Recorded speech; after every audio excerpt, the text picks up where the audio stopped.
Twin flames को शिव शक्ति कहा जाता है क्योंकि यह मिलन से प्रेम का नहीं बल्कि दिव्यता का प्रतीक है। जैसे शिव शक्ति एक दूसरे के बिना अधूरे हैं, वैसे ट्विन फ्लेम्स भी एक दूसरे के बिना अधूरे रहते हैं। शिव चेतना कॉन्शियसनेस का प्रतीक है और शक्ति ऊर्जा एनर्जी का। ट्विन फ्लेम्स का भी यही संबंध होता है, एक ऊर्जा और दूसरा उस ऊर्जा का दिशा देने वाला स्रोत। शिव को चंद्रमा और शक्ति को सूर्य माना जाता है। ट्विन फ्लेम्स भी सूर्य चंद्र की तरह अलग अलग होते हुए भी एक दूसरे के बिना अधूरे हैं। ट्विन फ्लेम्स को एक दूसरे का आईना कहा जाता है। जैसे शिव शक्ति का प्रतिबिंब वैसे ही ट्विन फ्लेम्स एक दूसरे की आत्मा का सच्चा दर्पण होते हैं।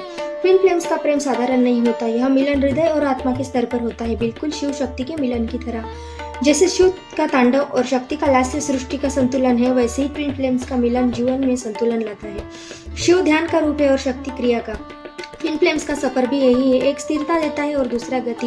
यिन यांग की तरह ट्विन फ्लेम्स का मिलन ब्रह्मांड की सबसे बड़ी सच्चाई है। शिव शक्ति और ट्विन फ्लेम्स दोनों ही पूर्ण संतुलन का प्रतीक है।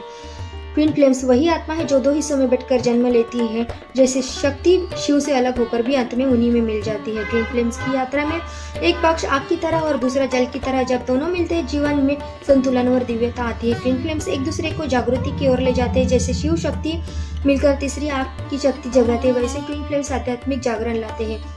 ट्विन फ्लेम्स का मिलन भी सृष्टि जैसी शक्ति को जन्म देता है। यह मिलन व्यक्तिगत नहीं बल्कि ब्रह्मांडनीय है। शिव बिना शक्ति के निष्क्रिय है और शक्ति बिना शिव के अस्तित्वहीन। ट्विन फ्लेम्स भी एक दूसरे के बिना अधूरे हैं।